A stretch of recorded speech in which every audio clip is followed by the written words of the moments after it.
stand here and bore you until some of the people in the back come to the front, because there's going to be these amazing people you're going to have to listen to. They want to have an intimate conversation with you. Doesn't it look like it? They're very excited to have an intimate conversation with you. Okay, welcome. I'm Mark Surman, Executive Director of Mozilla Foundation, and really happy to have you all here this evening as we kick off RightsCon and have a special evening on hot topics in digital rights. And we are going to be a part of RightsCon both on a number of panels, working with our partners. Tomorrow night there is a party at a bar called Bangarang. If you don't know about the party, please come. It was a around the block lineup last year in Brussels, so come early. But we also wanted to do this tonight because there's a set of people who are here for RightsCon, our fellows that we've been working with over the last year, that we wanted to give you a chance to meet a little bit more intimately and socialize with and connect with. So maybe I'll just start before explaining who they are and ask, how many people here have ever at least one time in their life used Firefox? All right. And it doesn't matter if you still are, you should come back, and it's better now. And how many people have noticed that we have some set of issues related to privacy, competition, net neutrality? Has anyone noticed that? Okay, less people know that than have used Firefox, which is notable in this group. And then how many people knew that Mozilla has a set of fellows working on those issues? Oh, more people didn't think those are issues, which is pretty interesting. So over the last couple of years, we've really started to focus on the idea that we not only need to shape where the internet goes and contribute in that way as Mozilla, but also really help this movement around digital rights, around internet health to grow.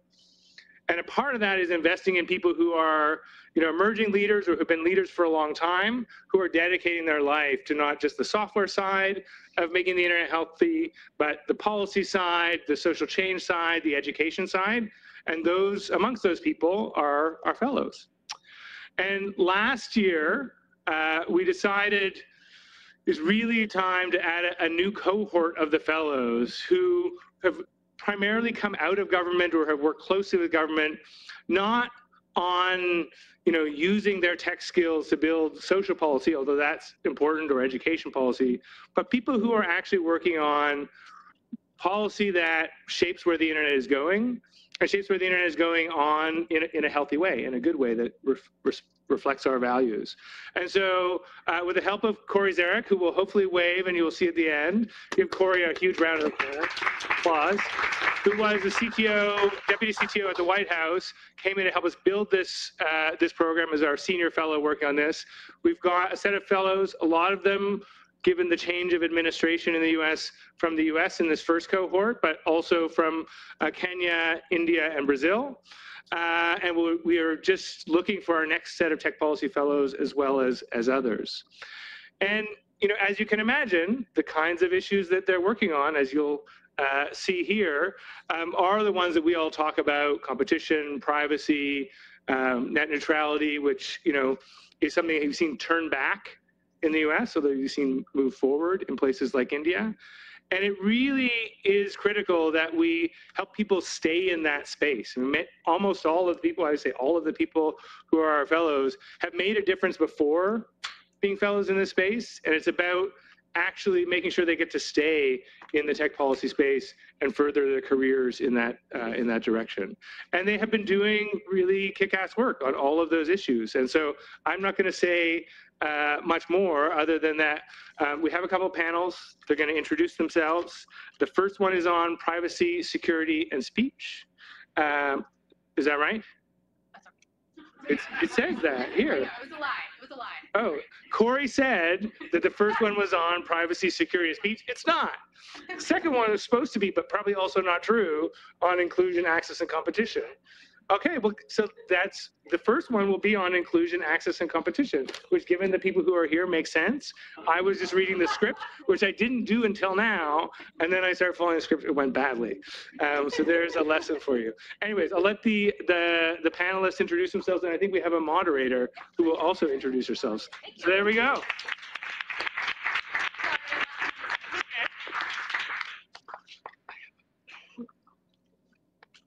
Is this on? Okay. Hello, everyone. My name is Rinalia Abdulrahim. I am one of the advisors for the Tech Policy Fellowship Program. We are truly privileged today to have 3 outstanding fellows from the Mozilla program with us. We have Caroline Holland, Amina Fazlullah, and Gigi Zone. So here's how the panel will flow. I will start by asking each one of the fellows to introduce herself and to say a little bit about the work that they have done. And then I will ask each one of them a question, and I will also expand the question to include the views of the others. And I hope to have time at the end to go to the audience to see if you have any questions. And I do hope that you start preparing some. And Corey will signal me that, by 10 minutes before the end so that we can go to the audience and let's see where we go. Okay? So let's start with Gigi. Hi, everybody. Yep, you're good. I'm good. Hi, now I'm really good. I'm Gigi Sohn, and previous to having this fellowship and several others, I call myself a professional fellow. I was the counselor to FCC Chairman Tom Wheeler, when we did a lot of great things, including adopting the strongest net neutrality rules, broadband privacy rules, blocked a couple of big mergers, and obviously the past year and a half has been a bit of a shock because the current FCC leadership has reversed many of those things and pretty much let the largest media technology and telecommunications companies run the agency. And when I was there, Tom Wheeler ran the agency on behalf of consumers. So it's been quite a sea change. So my work basically has involved 3 parts. First and foremost, I've been doing a lot of work speaking, writing, doing a lot of media. So in other words, being a public advocate, a public voice for an open internet, for competition, for access, universal access to broadband, universally affordable access to broadband. Second, I've been doing a lot of coalition building, which is something that I did actually in my job at the FCC, and also before that as executive director of public knowledge. I run a weekly meeting of industry of all kinds, not just tech, but real estate, retail, alarm companies, and public interest groups. We focus mostly on net neutrality, but also on competition. And every week we have about between 70 and 80 people attend. It's not a coalition per se, but it's strategizing, working on messaging, and it's the only one of its kind that I know of. And thirdly, I serve as a strategic advisor to philanthropies and also to the field. It's hard for me to believe this sometimes, but I am one of the elder statespeople in the technology policy field. And I'm often asked for advice of all kinds, not only how to work with Congress or the FCC or the FTC or the Department of Justice, but also how to get jobs, how to advance. So those are kind of the 3 parts. And look, needless to say, net neutrality has been my #1 issue, without a doubt, but there's also been a lot of mergers proposed, AT&T Time Warner, Sinclair Tribune, and now Sprint T-Mobile. So I've been really busy, and as Amina will talk about, the chairman has also been trying to destroy the best subsidy program for poor people for broadband. So far, he's not been able to, but he's certainly proposed doing so. So I did a little bit of work on that as well. So it's been all-out battle, defensive battle. But as we can talk about later, I actually feel very, very good about the progress that's been made. So among all the darkness, there is some light. Perfect. Amina? My name is Amina Fazlullah, and I've been working on the advocacy side of tech policy for over a decade now. My work with Mozilla has been focused mainly on connectivity and digital inclusion, and understanding sort of the policy pieces around furthering connectivity and digital inclusion in the hardest to connect communities. So urban underserved communities, rural areas, tribal lands, refugee communities, and post-disaster connectivity as well. Domestically, it's been a difficult year.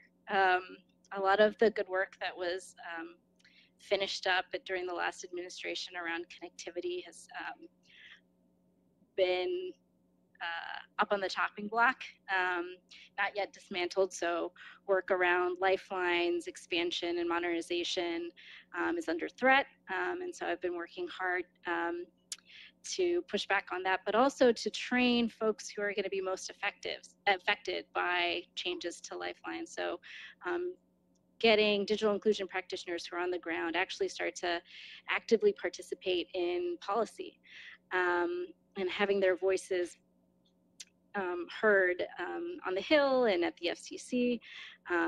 And that's been really rewarding. So like Gigi, you know, even though there's some darkness, there's a lot of light. There's so much enthusiasm in the field to learn how to engage in government and speak on their own behalf, which is really wonderful and really powerful as well. So that's been a great experience for me. Also, I've been able to take a look at strategies and models in terms of connectivity for global refugee communities.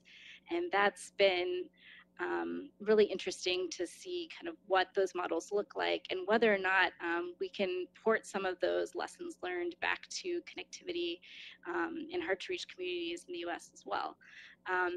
They're really interesting players in both areas, and strangely enough, it's sort of siloed off. And so I've been really grateful to Mozilla for giving me the freedom to really engage with these two communities and see if we can start to have them actually connect to each other and share some of their lessons. So that's been really wonderful as well. And then lastly, I've been doing a lot of work just educating our champions on the Hill and speaking with media about the impacts of what's happening in tech policy on vulnerable populations. So the unconnected communities or the hardest to reach consumers and who may not understand the implications of changes around privacy, who may be adversely affected by mergers. So that's been really rewarding as well to get press a better understanding of the full breadth of the impact of certain changes in the tech field. Caroline? So I've been working over the past year to help harness the energy around competition and antitrust issues, which are typically very dry and legal and boring. But there is a newfound energy thinking about, you know, what does competition mean in the digital ecosystem? What do we need to do to keep the internet open and healthy and a global resource for all? So my background was as an enforcer in the Department of Justice Antitrust Division, and before that in the Senate as chief counsel to the Antitrust Subcommittee. So working in the policy space, bringing the credibility of an enforcer, trying to harness this energy into pragmatic application of antitrust laws. So that's both recognizing its limitations, but also thinking about where can we pragmatically and practically and realistically push the law to think about some of the issues in the digital ecosystem differently. But then also, what can we do to help promote competition? What types of strategies can we use to create a digital ecosystem that is more friendly towards innovation and entrepreneurship? And we don't have a sense that the space is completely filled by the very, very large platforms and we're missing out on innovation. So I've been doing a lot of behind the scenes talking to policymakers and other thought leaders to try and bridge this gap between the antitrust establishment and this very strong and vocal group that are really questioning what our antitrust laws have been doing and how can they help preserve competition in the digital ecosystem. Thank you. So let's go to some questions. Okay, the first one is for Amina. You work in the area of inclusion and connectivity. What are the biggest threats to broadband access and adoption? What's unique about the US situation? So right off the bat, I'd say one of the big threats that's currently moving forward is potential changes to the Lifeline program. As Gigi mentioned, it's the only federal program that provides a subsidy to low-income people in the United States to have access to communications. And like, let that sink in. There's really nowhere else with like a lasting program that actually provides support for connectivity. This is the one that we've got. And during the Obama administration, we took a step forward to go beyond voice service to really start to think about, okay, we need to include broadband. That's huge because we all know that it's not just about connectivity is not just about infrastructure on the ground, but it's also about the other components of access. So cost and access to devices and understanding how to use it. And so this was a program that was going to help, crack a piece of that puzzle, or fill in a piece of that puzzle, which is cost, a cost support. And the changes that Chairman Pai has presented in his notice of proposed rulemaking will essentially kill that program. They're pretty insidious. They remove providers out of the program. So while you may actually have access to the funds, you have nowhere to use it. They pit different users against each other in terms of who will actually have access to the funds in the future, potentially. So that's incredibly harmful in terms of trying to pick who is more deserving. So somebody who's low income in a rural area versus somebody who's low income in an urban area, as though there's some distinction in terms of how much they need that cost support. That's incredibly artificial, and that's incredibly harmful in terms of how we even view creating programs like this down the road. And so there are a host of proposals that have been made in the notice of proposed rulemaking that are incredibly harmful, and I think will have lasting impact to the program and potentially damage it beyond repair. And so that's incredibly worrisome. And I think the good news is that people have paid attention. And so the comments, the docket for the Lifeline program is filled pretty much uniformly from industry, from public interest advocates, from all corners, that this is a bad idea. And they're really pushing hard on Chairman Pai to stop and not destroy this program.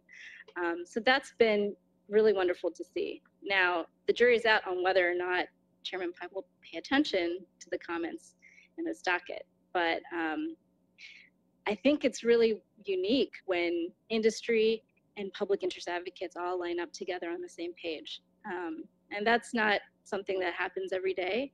So I'm really hopeful that the FCC will pay attention to these voices.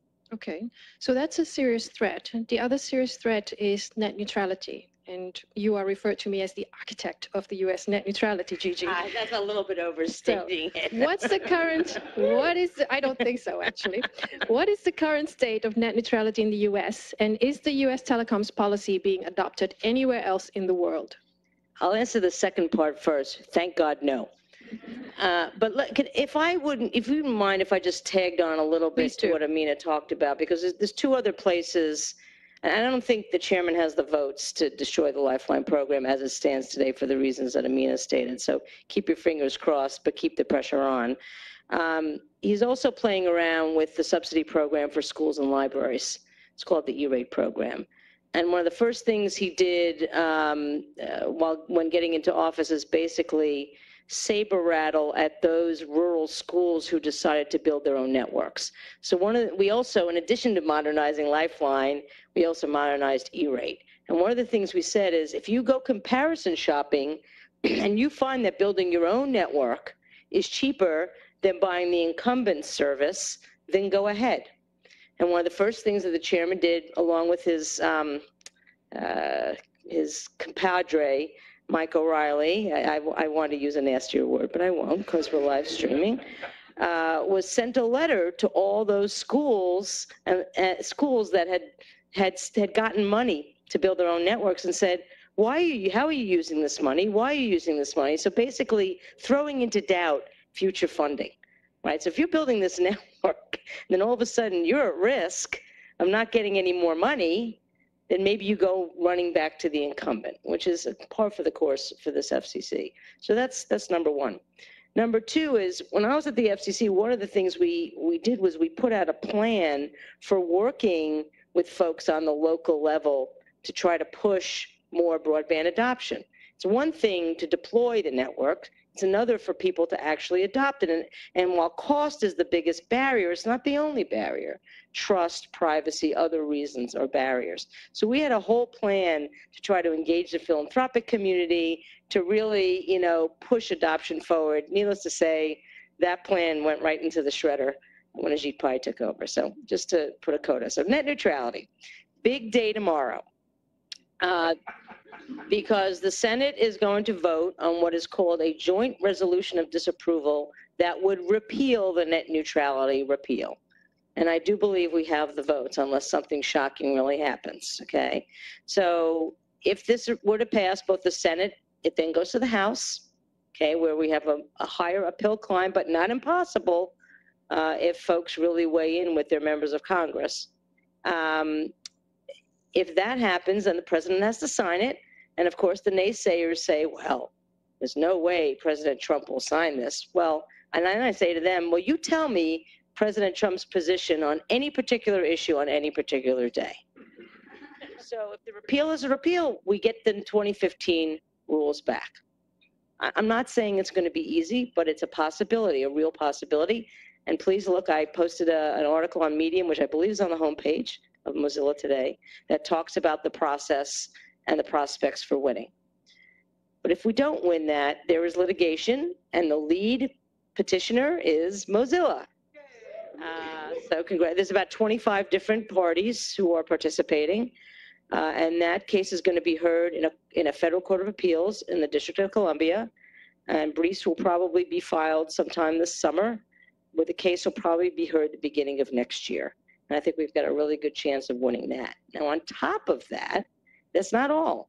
34 states, including the state of California, it's not where we are here, have introduced laws or executive orders that in some way or another would reinstate the 2015 rules.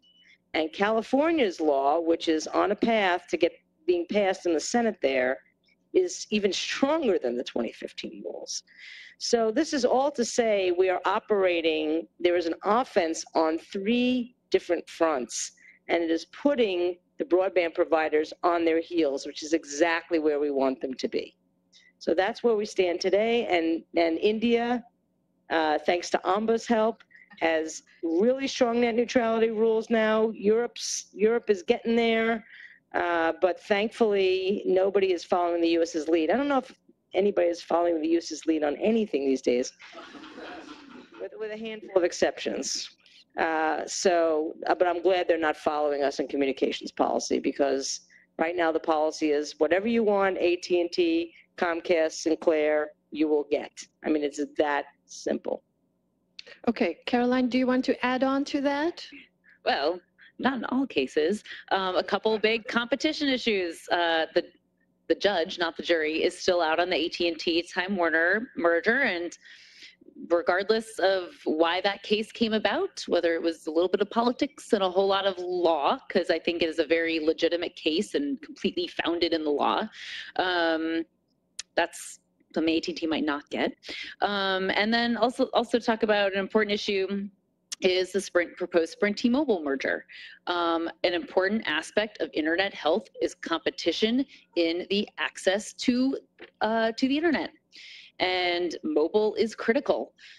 Some might argue mobile is the future, and so the prospect of seeing 2 companies, 2 of the mavericks in the space merging is a real concern. And I think that, but I also think that there is a decent chance that the antitrust division could see a problem with that as well, and hopefully they will do something about it. I don't have high hopes for the FCC, but I think this Justice Department has showed that it is not just going to bend over and do whatever companies want to do, but they'll take the antitrust laws seriously. And I think mergers is an area where we can begin to lay the groundwork for pushing novel theories, particularly in the tech space. So thinking about those mergers where a large dominant platform is buying a new, nascent but potentially significant competitor, that can be an area where we may see more enforcement, or we could see more enforcement.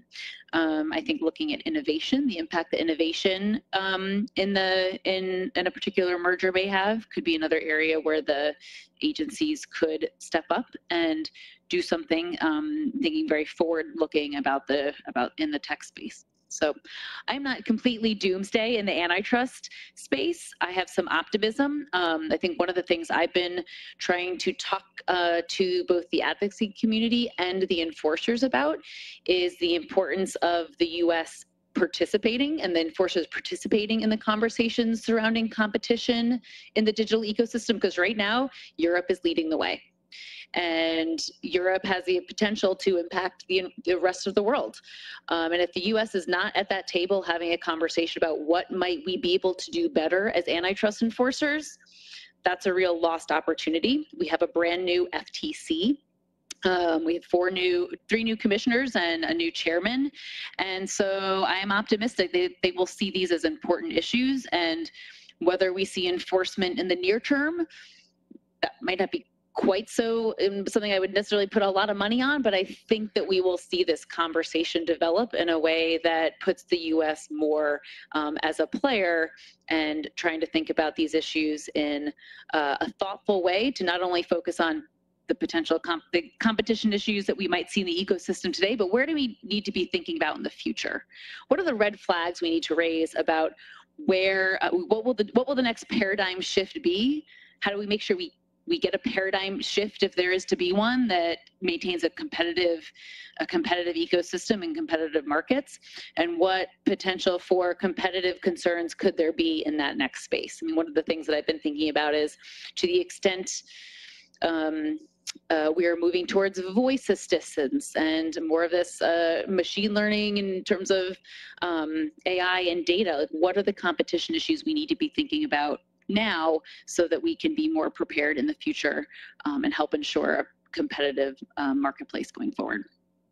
So, Gigi, broadband internet access providers try to argue that online platforms like Google and Facebook are so powerful that they should be regulated. Do you think that it's time for policymakers to take that argument seriously? So, yes and no. So, I think it is time for the most powerful online platforms to be regulated. However, where I differ strongly with the broadband internet access providers is that they want regulatory parity. They want the online platforms to be regulated exactly the same as they are regulated. And they are two very, very different industries. As powerful as Google and Facebook and Amazon are, they don't provide access to the internet. They don't serve that same gatekeeping role. And frankly, without access to the internet, there is no Amazon, there is no Google, there is no Facebook. So I actually did a presentation for Georgetown Law, which is now being turned into a paper, which sort of sets out a policy framework for the entire ecosystem. And with the exception of privacy, I recommend very, very different prescriptions for the two different industries. And I think it's also important to note that not every online platform is the same, right? Amazon, Google, Facebook, they serve very, very different roles.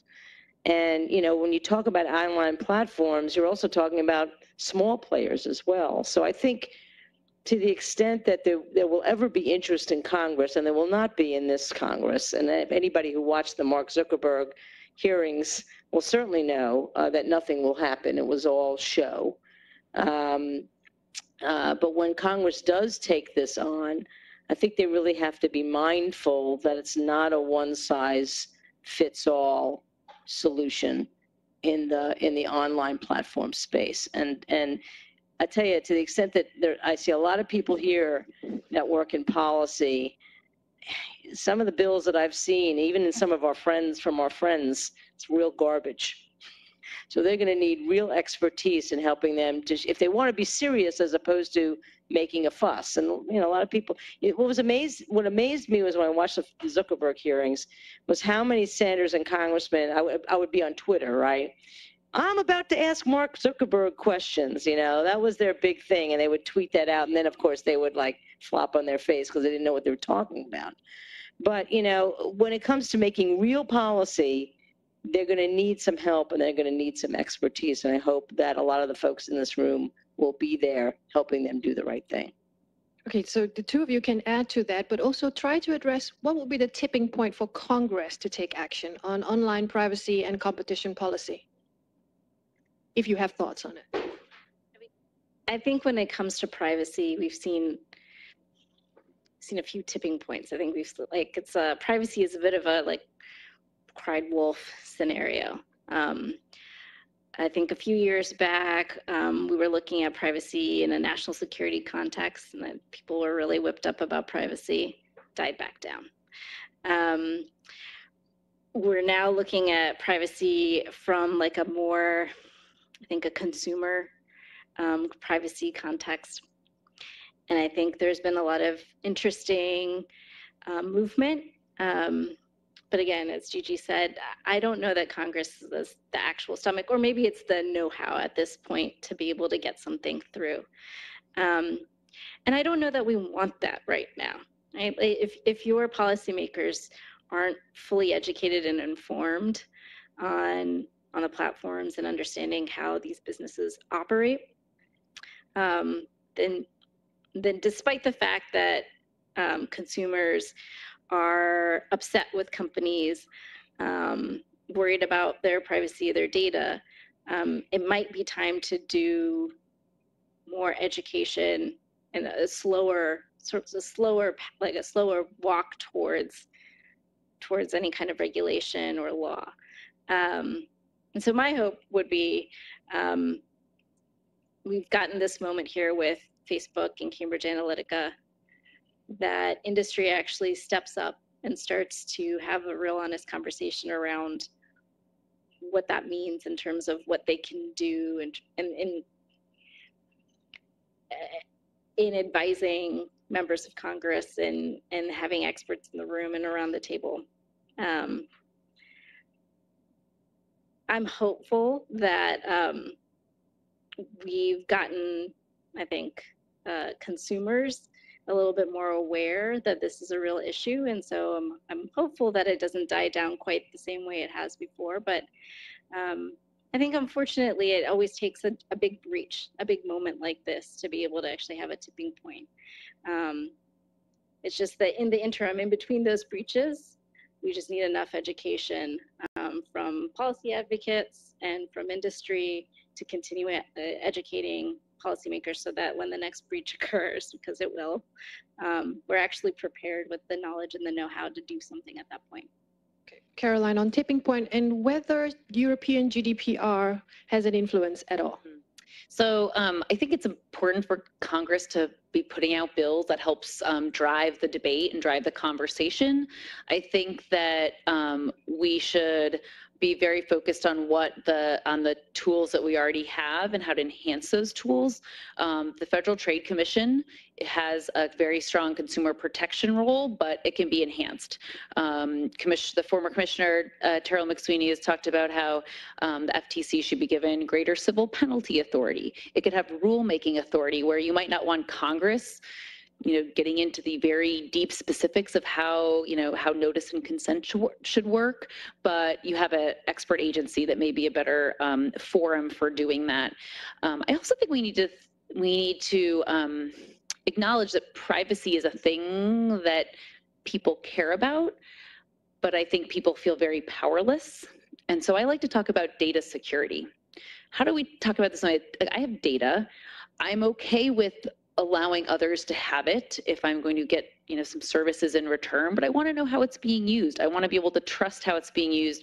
I want to be able to understand the terms and conditions upon which I grant that in a way that is not something that takes 7 hours to read, because nobody reads them. But how do we make that more meaningful? how do we think about our data in terms of taking it to other services, interoperability, which the GDPR does address? I don't think the US is going to adopt the GDPR, but I think that there are some concepts in it that could help inform policy development here and might actually benefit consumers here, because companies might want to provide some of those protections. But I do think we need to be mindful about how regulations impact the industry, because they could impact larger competitors and smaller competitors in different ways. And this is where we can't forget about some of those core competition principles, where sometimes when you regulate, you give a lot of power and you empower the dominant incumbents. So you want to think about, is the prescription worse than the illness? And maybe, be cautious about making sure that there's still, you may want to think about the rules in different ways and thinking about different types of companies. I think we should be thinking about interoperability, but we also need to be thinking about the tensions that may arise between competition and privacy. So for example, we all think about, I'd love to be able to take all of my data to like a new social network, or maybe not, something that's like Facebook Part 2, but some like new and innovative social network. But the most important part of a social network, I think that is not really debatable, is that the more people that use it, the more value it has to us. So I want to be able to bring all my friends over. But are my friends okay with me telling this new social network I've joined all of their information? So on the one hand, you need that in order to facilitate competition, so that new social network can get off the ground and make sure everyone knows that, who's on it.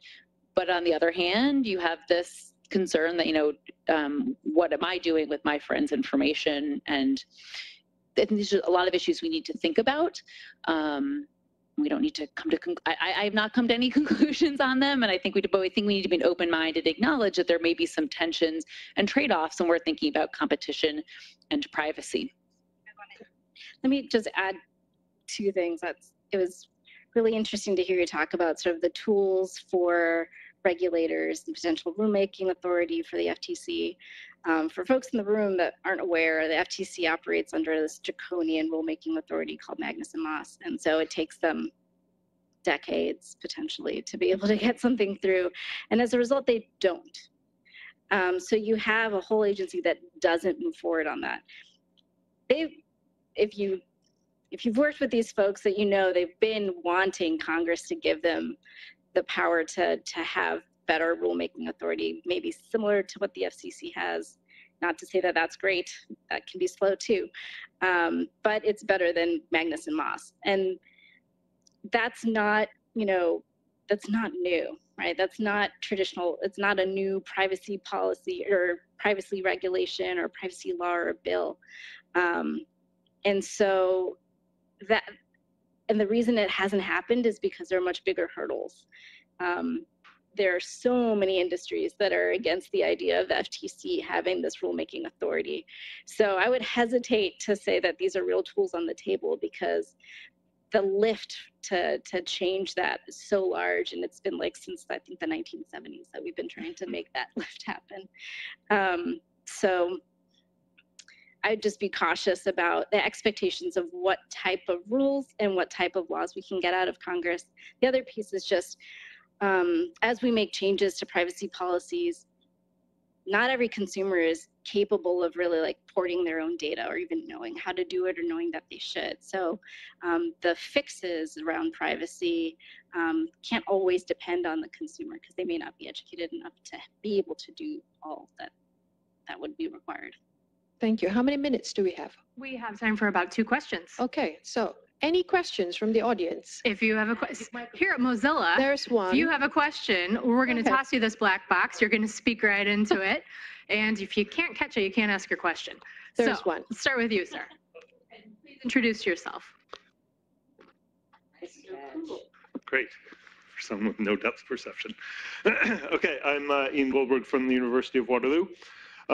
So you've talked a lot about the US context, which is natural, but of course here we are in Canada, and Canada has some different issues. For example, in Canada, we have some really remote communities, so getting broadband out to them is extremely difficult. We have a huge competition problem with just a handful of wireless carriers that our CRTC has said, yeah, that's enough competition. We don't need to push any more, which results in Canada having some of the highest wireless costs in the world.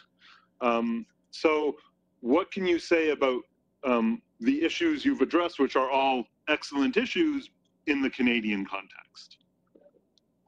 So I'm not going to profess to be an expert on Canada, but these are similar problems that we have in the United States. I mean, we have a lot of remote, 10% of rural Americans do not have any connectivity at all. I mean, basically, the country has to invest, right? Like Australia's invested and Korea's invested. They have to invest in connecting those communities. Because I'll tell you, even though we have a universal service program, it's called the Connect America Fund, where companies can go and get money, get subsidies to serve rural communities. There are just some parts of the country that even with that subsidy, with billions of dollars, it doesn't make sense. So at a certain point, the government has to say, hey, we've got to connect these folks because as Caroline said, the network is more valuable the more people that are connected. So that decision has not been made, obviously not in Canada or in the United States. As far as wireless mobile competition, or frankly, in the U.S. fixed competition is concerned, the U.S. used to have a policy that said the dominant internet access provider in a community had to make their network available to others, okay, to competitors. And pre-2002, the average American had a choice of 13 ISPs. And as soon as they deregulated broadband in 2002, that industry went and dried up. I think we got to bring it back. I think we have to ensure that if you're a dominant network provider, that you have to share your network with competitors. It's not free, right? You get paid for it. But we made a mistake in the US, and you can educate me about Canada. We made a mistake by saying, okay, everybody build their own network. Right? So we're going to have a mobile network, and we're going to have a cable network, we're going to have a coaxial cable network, and we're going to have a fiber network, and we're going to have a copper network. We probably should have just built one network and let everybody share. So we made that mistake.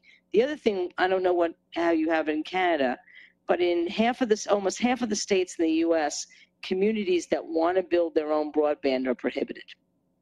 Okay, so that's huge, because in those communities where they can build, you see prices go down and you see service get better.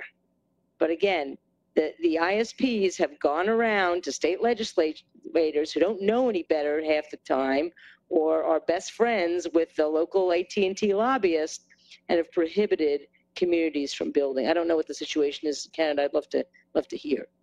So we have about 4 minutes. I'd like to ask if there are other questions from the floor. There's one in front. Right up front.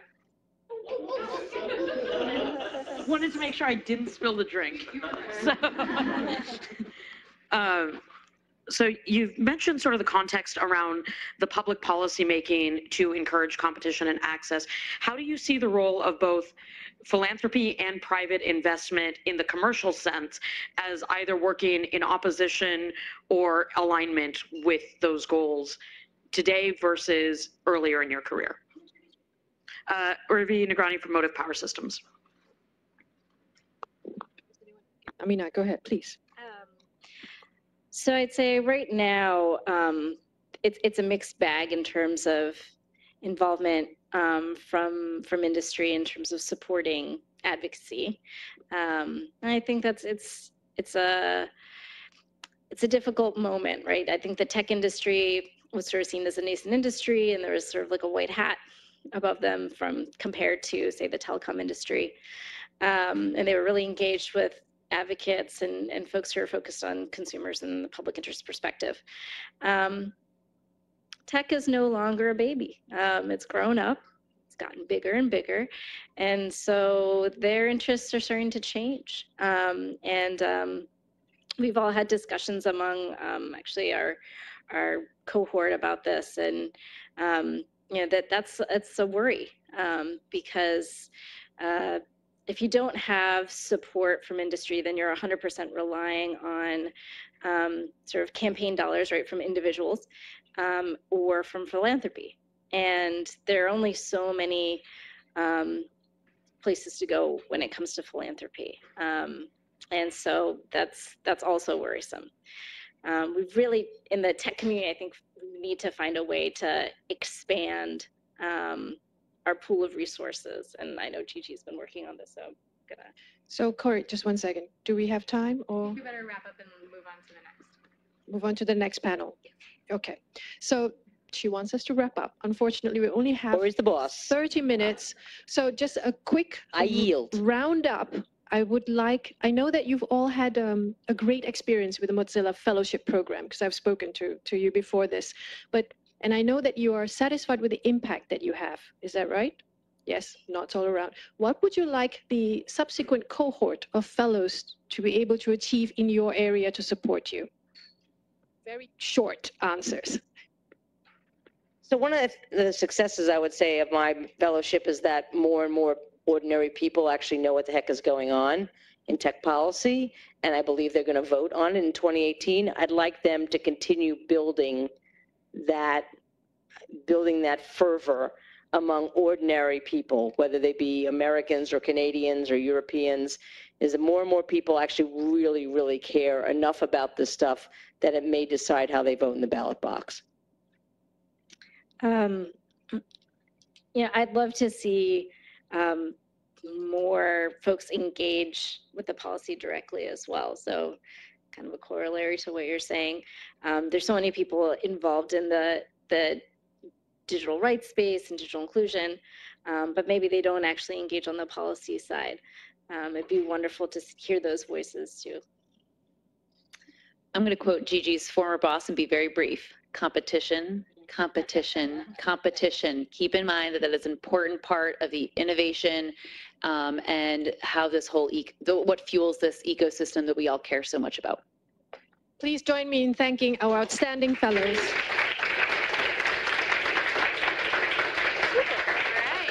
Thank you. As we call our next panel up, I would encourage our audience in the room to stretch your legs, freshen your drink, meet your neighbor. We'll invite our next panel up and get started in just a sec.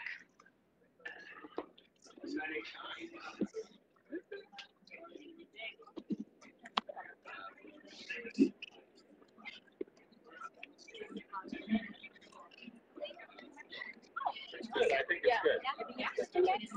Would you like to come in? There's one over there. Yeah, actually, I would.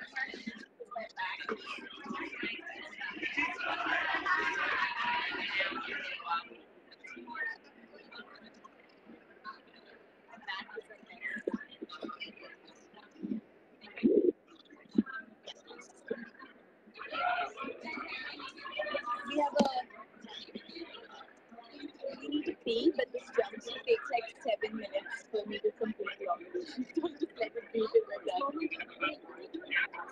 Yeah, I know. I was just like, I feel like that's it all descends into privileges in mysterious ways. I know, it was like, nope.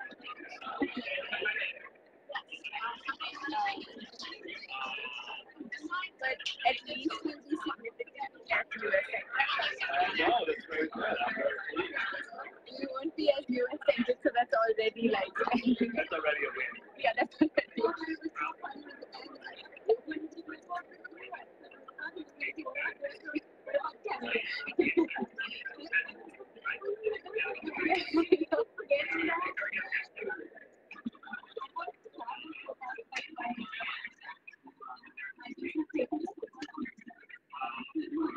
Yeah, you didn't think about it. But I'm sure they were nice about it.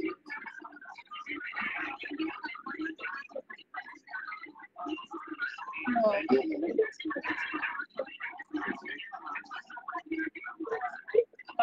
They're quite prickly about it. Yeah. Yeah.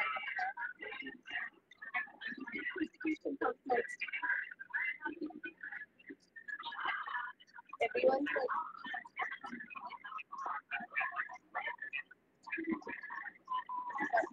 guys. Sorry, Hey everyone, can we come back here? We're going to start the next session.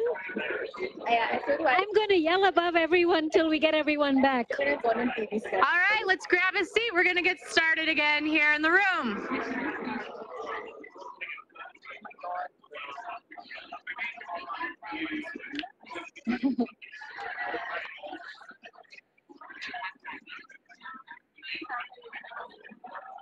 Okay, guys, we're going to go.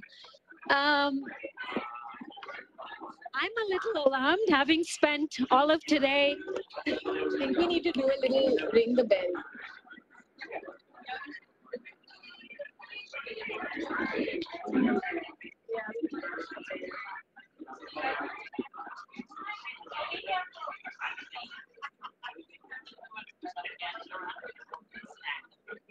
Okay, guys, we're going to go with the next panel on privacy, security, and speech. I'm a little alarmed having spent all of today at a drafting workshop on AI to watch a black box being thrown around the room. And I'm wondering, Mozilla, do you want to be labeled on something that's a black box? I don't know. Framing matters. Okay, so we have a really amazing panel. The other guys did privacy too, so we're going to do inclusion. So we thought we'd have a white guy join our panel.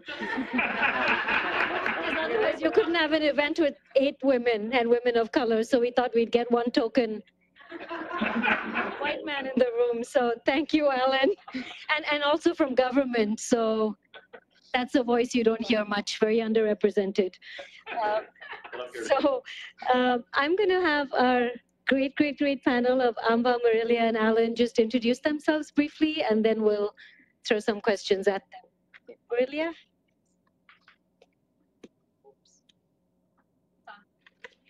Hi, I'm Maria Monteiro. I'm a Tech Policy Fellow based in Brazil, Brasília more specifically. And there I work with consumer protection and consumer policies, and with a special focus sometimes in data protection, since my previous work was at the Ministry of Justice with the drafting of one of our many bills on data protection at Congress right now. And that's about it. My name is Amba Kak. I'm a Tech Policy Fellow based in New Delhi. I started my fellowship with a focus on net neutrality, which soon became privacy and is now also on content regulation. And that's more a reflection of sort of changing momentum on all of these issues in India. And before the fellowship, I worked as a legal consultant to NIPFP, which is a think tank located within government. And I provided support to the Telecom Regulatory Authority of India on a variety of issues, including net neutrality. Hi, I'm Alan Davidson, token white guy, I'm based in Washington, D.C., and I came to the fellowship from work in the U.S. government. I was working at the U.S. Commerce Department as the director of digital economy. It's the first time we had one of those in the Commerce Department. My work in the fellowship has focused on a couple of different things, including sort of a broad set of policy issues that are sort of live fire in Washington, including some work on encryption and net neutrality. But my big thing has been really working on capacity building in the space and how we train and inspire a next generation of young people to want to do this work. Great. So I think we've already brought up the Cambridge Analytica framing into the room. But I think for a lot of us who've been working in this space for a long time, Cambridge Analytica has been a tipping point, one that should have come a long time ago, but it's not new. You know, I think a lot of people are saying, finally, everyone's woken up, we're not alone. So I was wondering, do you guys want to just comment on why you think that's had the impact that it has, why suddenly people care in a way that they didn't before?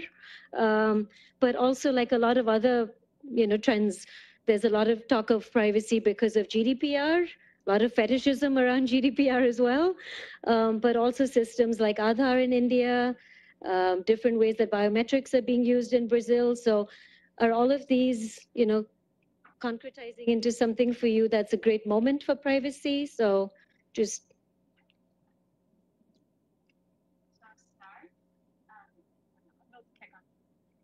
leave it on. Okay. Well, privacy and more specifically, the data protection discussion in Brazil is a node discussion as well. We are discussing this bill for 10 years. And so it was first inspired by the European directive, then became old, and then it's now inspired by the GDPR, inspired by our fellow neighbors in Latin America. And it gets a lot of inspiration, but it doesn't move forward. The Cambridge Analytica case brought a lot of attention to a whole bunch of policies, and in Brazil right now, it didn't necessarily push forward the bill, but it brought the discussion into the attention as how data protection policies and laws and regulations can actually make people understand this market. But Cambridge Analytica comes making the Brazilian government and civil society and other players to pay attention on elections right now. So the Cambridge Analytica case reflected more on our election policies and our upcoming elections in October, given a very sensitive political moment that we are living right now. So in certain ways, the Cambridge Analytica bomb could have helped push forward the bill, but not necessarily impacted how the process of the bill could speed up, and more how we are dealing with fair elections or the use of data for propaganda and campaigns, which is, of course, very good. I was talking with a couple of fellows that a bit before the scandal, our electoral court tried to come up with some policies for the use of social network by candidates before the campaigns, and some of those proposals were actually what came from the discussions at the Senate, at the American Senate. So it's a no discussion that is not necessarily being pushed forward, and especially now bringing the biometric discussion to the case. The biometric discussion, the biometric use in Brazil is more by the government as in India. And this specific case, it's very sensitive, and it actually brings a lot of fire to the data protection discussion to actually take almost all of the government from the scope of the legislation. So this is actually a backlash from how we are dealing with the responsibility of the government when they use when they use personal data. But I will stop from here and let Amba. Yeah. I think today is also a pretty horrible day for some of us in India because of the election results in Karnataka, which has gone fascist. And WhatsApp is being blamed for a lot of the sort of gossiping around this, and how a lot of the incentives for Facebook to reform don't necessarily trickle down to WhatsApp, which is not discussed as much. I wonder if you want to speak to that or to other things. I think maybe just because I'm looking at the audience and I don't see too many people who probably have India context. So just to take a step back, I think there's a lot of momentum, but also a lot of like cacophony and noise around a lot of various tech policy debates, and invariably they become conflated in a lot of these discussions. So I think three points for context. The first is Aadhaar. That's India's biometric digital identity project. If you haven't heard of it already, this is not going to be a good time to start, so I could probably take that offline. But I guess the takeaway that I would which relates to privacy is that India's Supreme Court was hearing a variety of constitutional challenges to our biometric ID project. And one stream of that ended up actually having a large bench of the Supreme Court articulate a very strong right to privacy, perhaps arguably stronger than the one we had before, and a progressive articulation of the right to privacy. So on one hand, we have a very strong fundamental right, and even asserting that felt quite liberating and great for a lot of us. But on the other hand, we still don't have a comprehensive data protection law in India. So that brings us to the fact that Aadhaar is getting challenged, and the government saying, we're going to pass a law right now. And so in perhaps record time. The government has set up a committee, it's come up with its preliminary report, and maybe in a few months we'll even have our law. But I think two things there. The first is that I think the makeup of the committee that's actually set to draft this law is obviously troubling to many. Many of the people on the committee actually are were former sort of directors of the Aadhaar Digital Identity Project. So many are worried that there will be a kind of Aadhaar-shaped hole in our law. But at the same time, this law is going to impact much more than just Aadhaar, and that's why a lot of us in civil society are saying we have to keep engaging, because perhaps a data protection law would never be the existential threat to Aadhaar that we were waiting for, but it's still very important for issues like government surveillance, for the private sector and private sector data collection. So there's a longer game and many parallel games. And maybe finally, just to speak about Cambridge Analytica, because like everywhere, it kind of, it was a tipping point, even in India, but I think in a weird way, because actually it was the government, apart from everyone else, that came out and said, you know what, call Zuckerberg to India, we're going to teach him a lesson. So there was half of us that were like, we don't actually have the laws to hold him accountable, so maybe we start with that. And the other half was basically pointing out that this bravado around like holding big tech to account and this kind of, I think bravado is the best way to put it, it's a little troubling because it conflates government interest and government business interest with public interest. And that's something we need to push back against. So the government might come out, as they did in India, and say, Apple is a digital colonizer, and so are all these bad Silicon Valley tech companies. But A, that's co-option of language, but B, like we really need to push back to kind of create a separate narrative that is not the one that is fulfilling either state interest or state endorsed business interest, Aadhaar endorsed business interest. So, yeah. As someone who might actually be able to help hold Facebook to account in the country where they registered, what do you think? Well, I say I'm a former government official, so I cannot. I would say, you know, one of the lessons of the privacy moment in the United States right now is I think that tech industry lobbyists can be too good at their jobs, right? Like, I think in some ways, and I say this as somebody who also was once a tech industry lobbyist, self-confessed, I used to work for Google, and you know, I think you can easily win the battle, or win a lot of short-term battles, but not necessarily strategically achieve good results. And I would argue that, you know, we've, for the last 10 plus years, had a very successful tech industry lobby in Washington that has kept anything really seriously meaningful on data privacy from happening in terms of legislation. And now we're seeing a couple of different results of that. The first is like a total abdication of US leadership in this space, which I think is a sad thing, because I think the U.S. has been a leader in a lot of different policy areas in a way that's been beneficial for the internet's health. So we have a real a situation where it's going to be Europe that leads, it's going to be other parts of the world that lead in this debate, and I hope the outcomes are good. I think a second piece of this is then what will happen in the U.S., and I think it's early to tell. I am not in the camp that says, oh, Cambridge Analytica, Zuckerberg testifies, and therefore privacy legislation tomorrow. We've had those predictions for years that this crisis would yield real meaningful legislation. I think that's still a long way off. However, there's something that has changed, and I don't think any, you know, Mark Zuckerberg did a brilliant job on many levels in his testimony before Congress.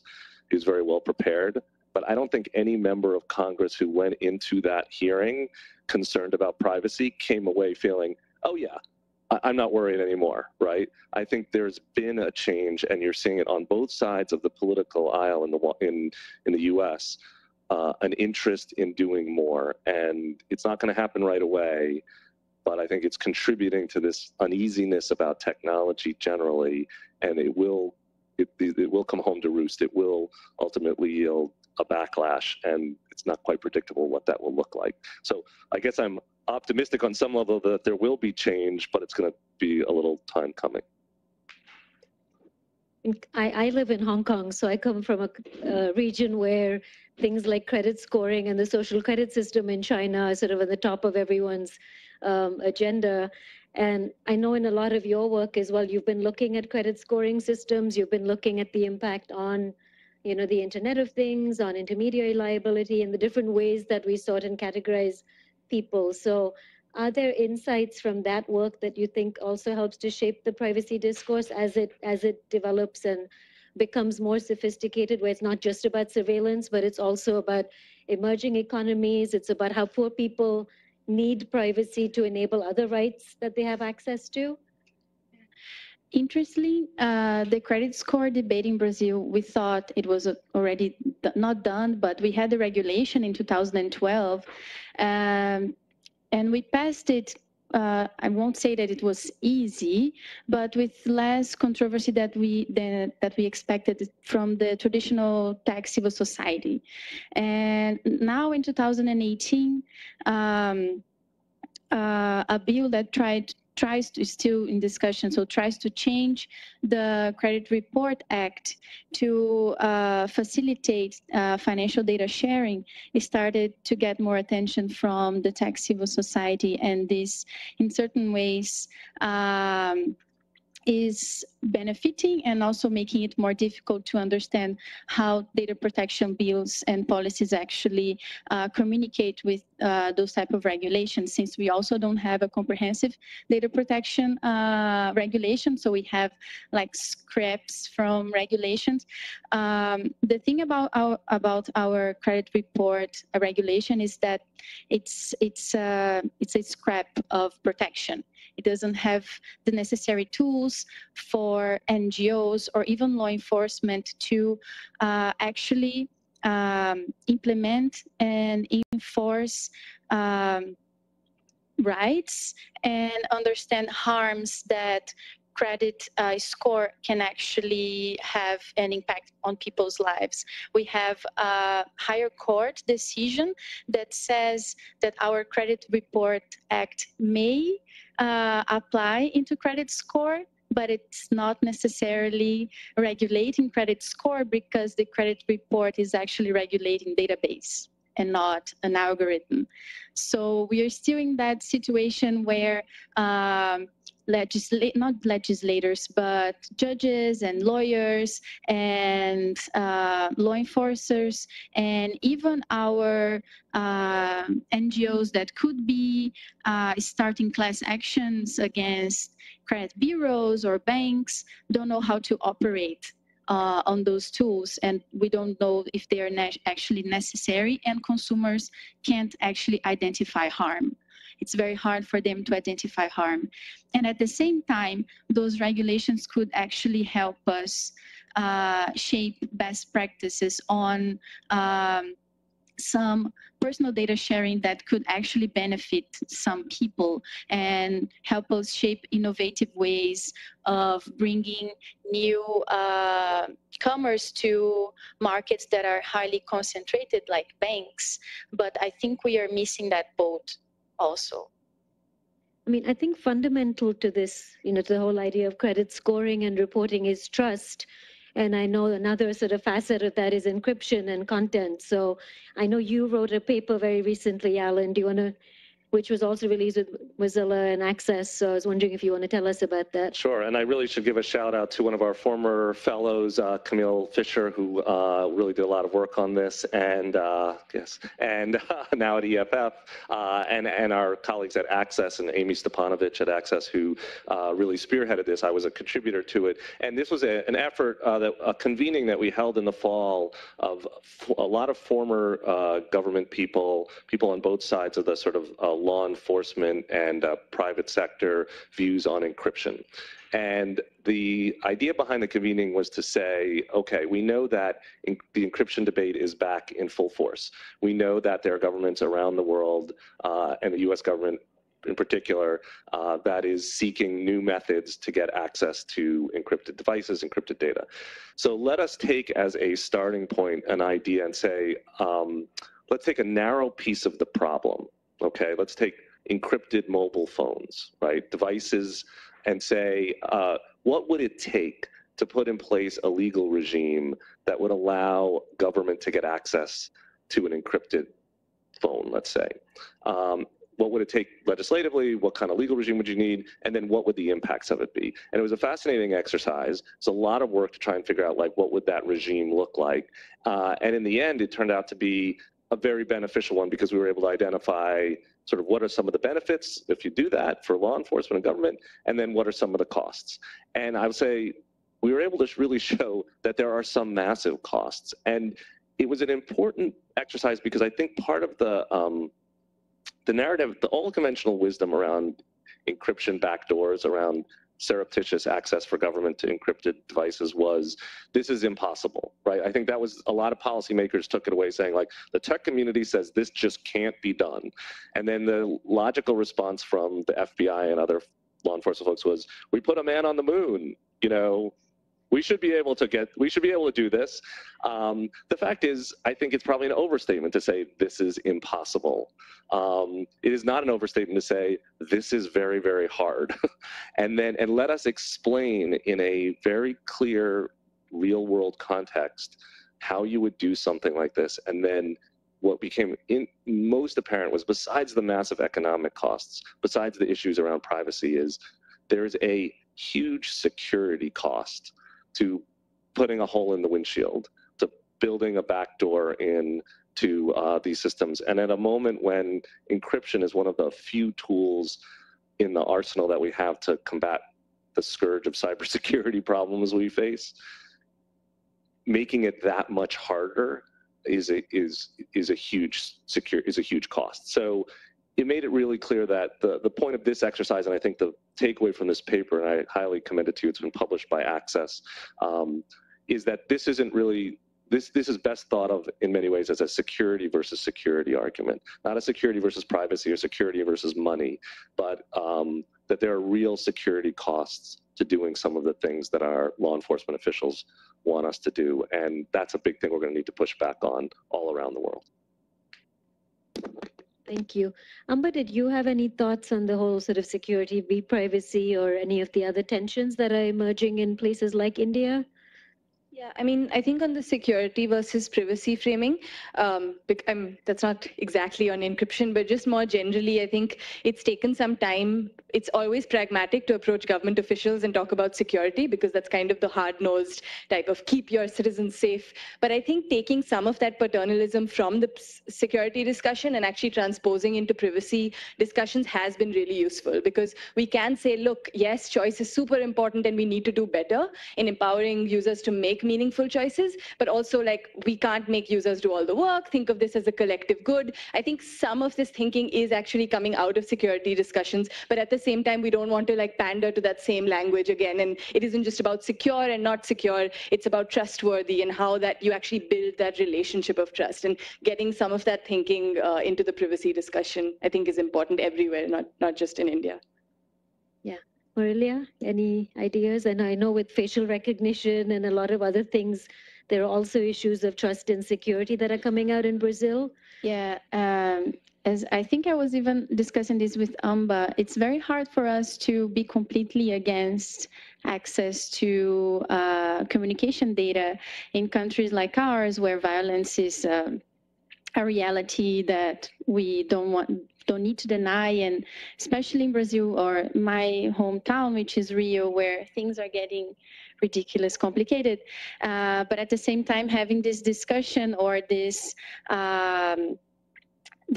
meaningful ways of achieving the policymakers on how they could be creative and creating best practices is really hard, especially in electoral year. But yes, going back to facial recognition, which is actually, I think, and I hope would be a good case coming from a bad practice. We are now, for example, installing facial recognition technology in our metro in São Paulo, the metro system in São Paulo. And I believe that when we have more localized practices like this, action could be easier than in the federal level.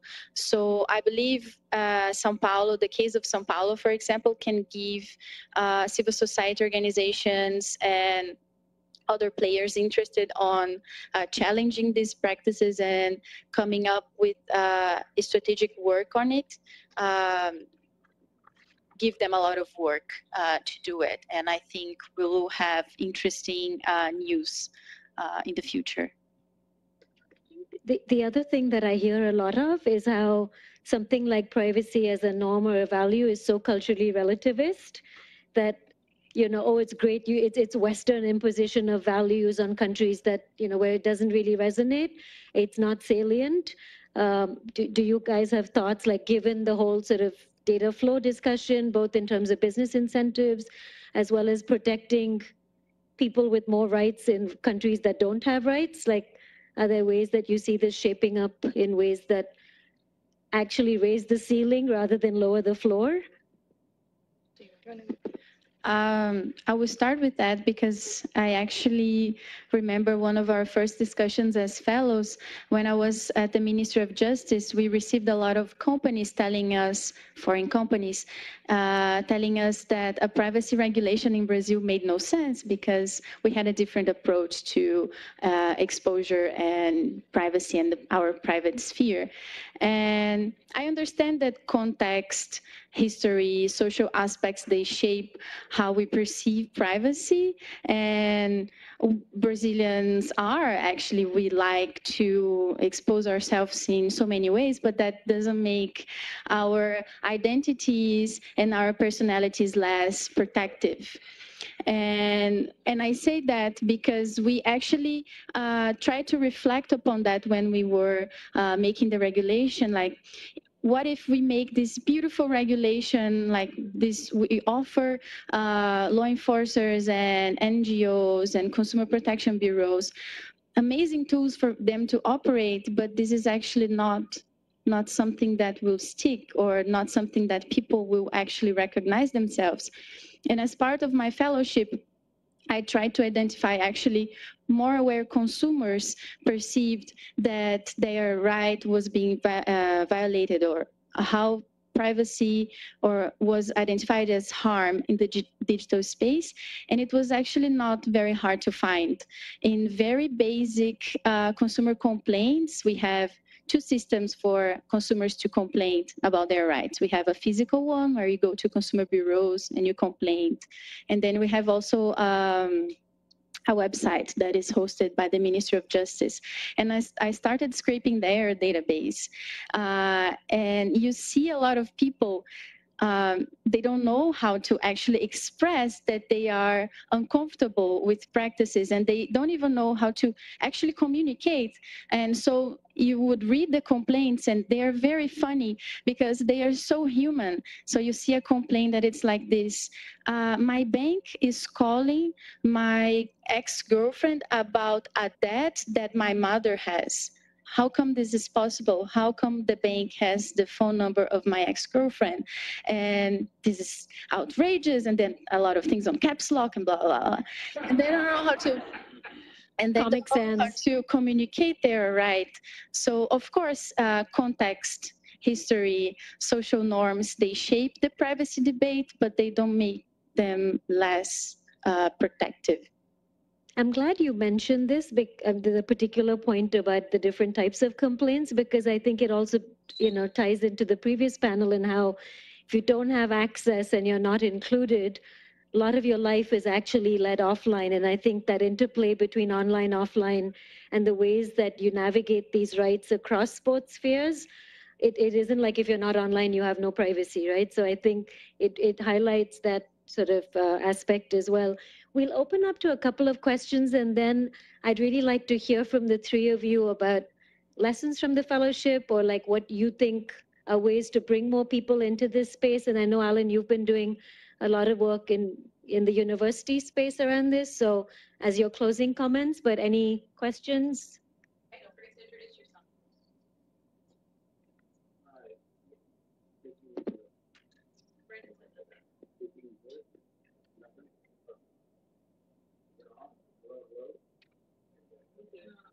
Try this. Okay, how about I'll speak into the microphone, but I'll hold the box near my face. Does that help? I'll pretend to speak into the box. Mark Schleifer from CIPE, the Center for International Private Enterprise. I wanted to bring into the conversation something from another sphere, which is the world of anti-corruption and business transparency, where the interests of the civil society community that might sort of ideologically align with some of the interests of folks in this room might clash on the issue of privacy, and that's around the issue of open corporate registries and you know, open ownership of corporations, where you get a civil society push that, you know, wants companies to completely open their books.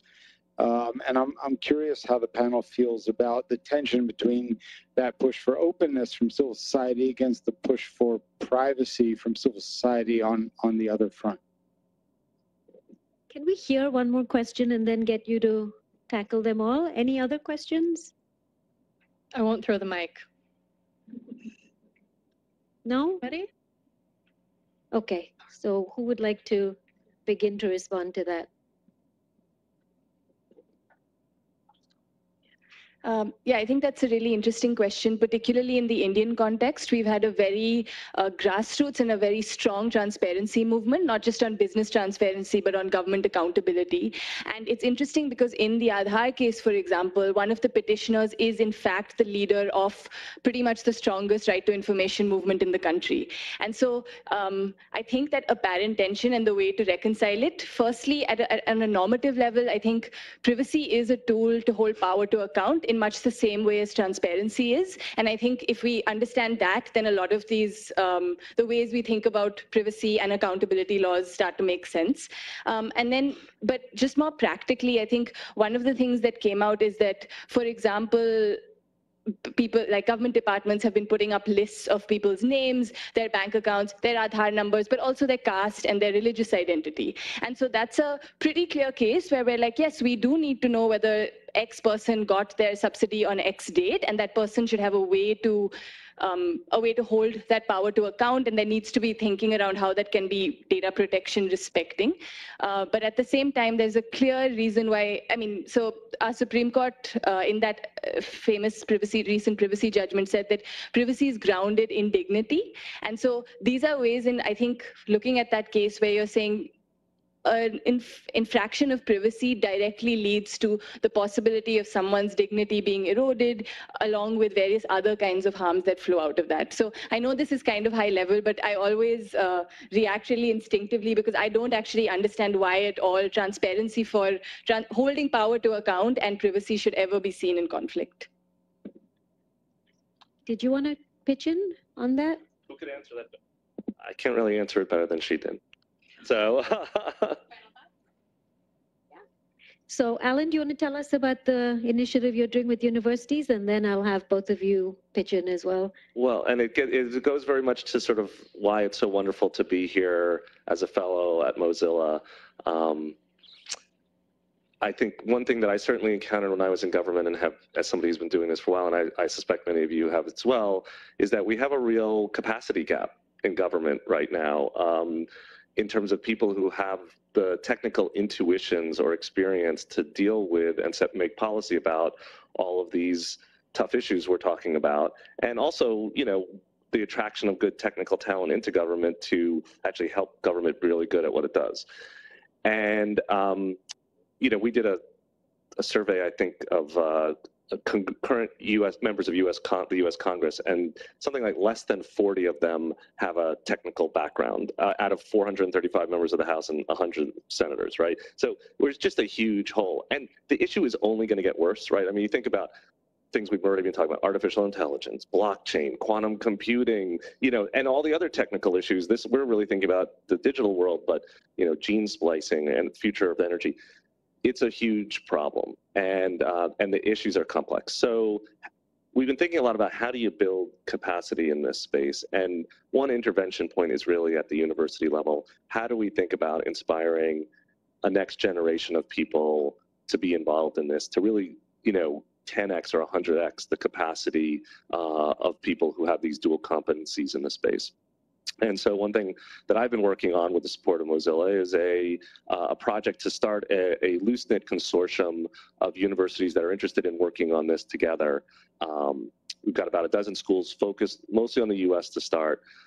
That some of them are engineering schools thinking about how do we inject ethics and social implications into our engineering curriculum. Some of them are public policy oriented programs that are thinking about how do you train the next generation of masters in public policy to know something about data science. And some of them are truly interdisciplinary. And so we're trying a lot of different models out there. A lot of it is also about how do you create career paths for students. One of the biggest things we've heard back over the last year in talking to students and faculty out there is that there's not a real clear, if I want to grow up to be a technology, if I want to grow up to be Marilia, how do I, what's my first job look like? What's my summer internship look like?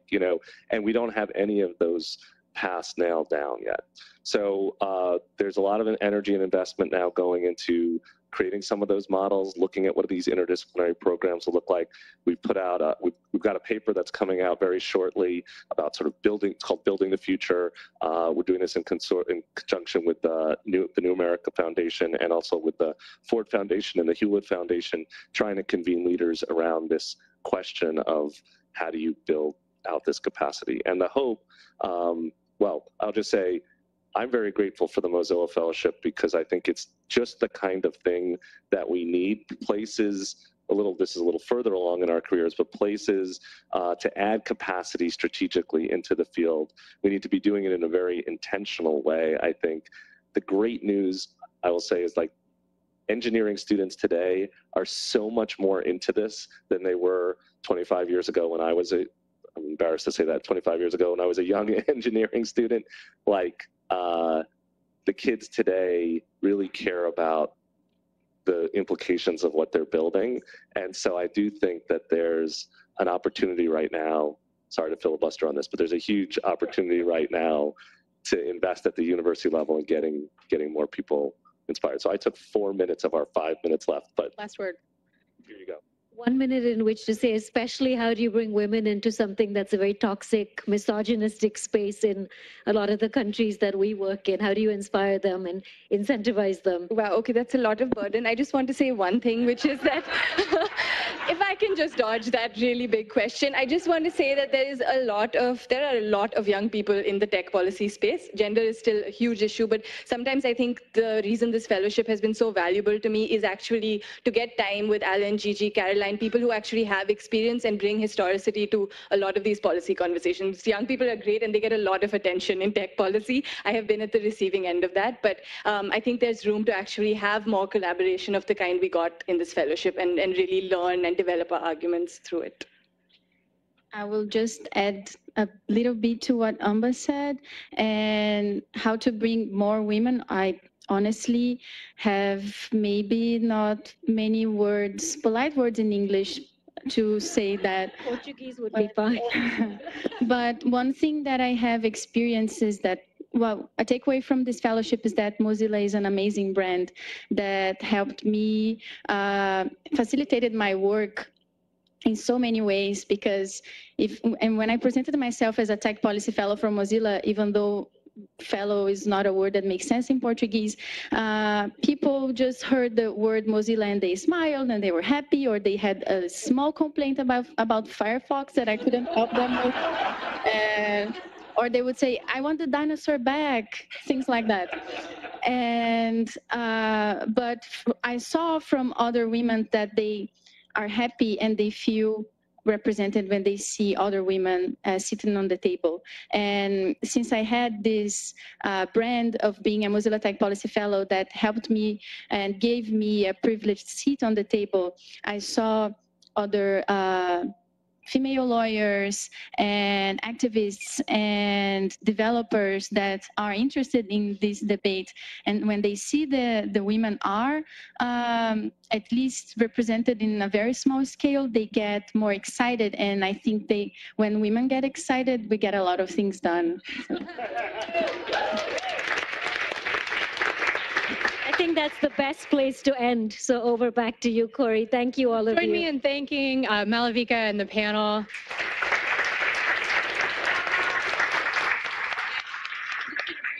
Closing, again, I'm Corey Zarek. I have been the Senior Fellow leading the Tech Policy Fellows this past year. I joined Mozilla a year ago, as you heard, coming out of the White House, where I was Deputy Chief Technology Officer of the United States. And my team got to lead, along with all of our colleagues in government and civil society, lead the policy work on technology in the United States. And it was incredible to have a home to come to after we wrapped up our time, and the support and leadership of the Mozilla Foundation. So thank you to Mark Surman and the entire Mozilla Foundation team for developing this tech policy expertise within the organization. Many thanks to our existing policy experts in Mozilla. You may know many of them. Chris Riley and the policy team here at Mozilla have been adeptly leading on tech policy around the world for years, and we were very glad to join them in this work. Mark mentioned we've just been actively recruiting for next year's policy fellows.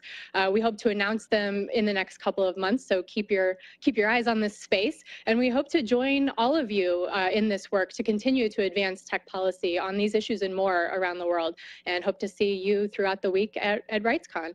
Thanks so much for coming.